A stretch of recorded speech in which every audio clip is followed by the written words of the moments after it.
আসসালামু আলাইকুম দর্শক মণ্ডলী, সবাইকে স্বাগত জানাচ্ছি আজকের সংবাদে। সারা দেশে দিন ও রাতের তাপমাত্রা বাড়তে পারে।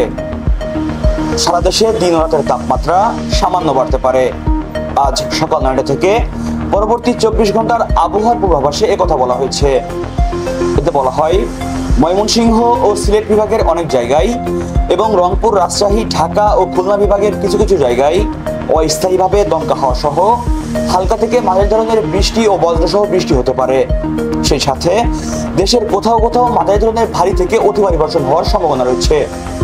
সাবেক প্রধানমন্ত্রীর মুখ্য সচিব নজিবুর রহমান গ্রেপ্তার। সাবেক প্রধানমন্ত্রী শেখ হাসিনার মুখ্য সচিব ও জাতীয় রাজস্ব বোর্ডের সাবেক চেয়ারম্যান নজিবুর রহমানকে গ্রেপ্তার করেছে ঢাকা মহানগর গোয়েন্দা পুলিশ। রোববার দিবাগত রাতে রাজধানীর রমনা এলাকা থেকে তাকে গ্রেপ্তার করে ডিবি। ঢাকা মহানগর পুলিশের মিডিয়া অ্যান্ড পাবলিক রিলেশনস বিভাগের উপকমিশনার মোহাম্মদ তালেবুর রহমান এই তথ্য নিশ্চিত করেছেন।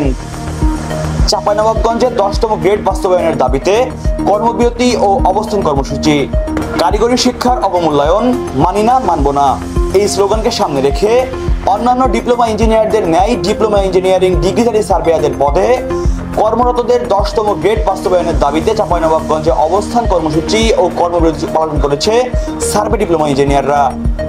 সোমবার সকালে বৈষম্য বিরোধী সার্ভে ডিপ্লোমা ইঞ্জিনিয়ার্স ছাত্র পেশাজীবী অধিকার বাস্তবায়ন পরিষদের আয়োজনে জেলা প্রশাসকের কার্যালয়ে এই কর্মসূচি পালিত হয়। চলতি মাসে প্রথম 5 দিনে রেমিটেন্স এসেছে $425 মিলিয়ন।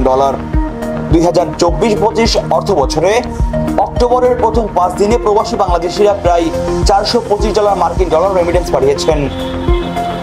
গত বছর একই সময়ে $325 মিলিয়ন মার্কিন ডলার রেমিটেন্স এসেছিল। বাংলাদেশ ব্যাংকের প্রকাশিত তথ্য অনুযায়ী এসব রেমিটেন্সের মধ্যে রাষ্ট্রীয় মালিকানাধীন ও বিশেষায়িত ব্যাংকের মাধ্যমে প্রেরিত অর্থ এসেছে $123.04 মিলিয়ন। প্রাইভেট ব্যাংকগুলোর মাধ্যমে এসেছে $300.20 মিলিয়ন মার্কিন ডলার। ডেঙ্গুতে আরো 4 জনের মৃত্যু, আক্রান্ত 2225। সারা দেশে গত 24 ঘন্টায় এডিস মশাবাহিত রোগ ডেঙ্গুতে আরো 4 জনের মৃত্যু হয়েছে।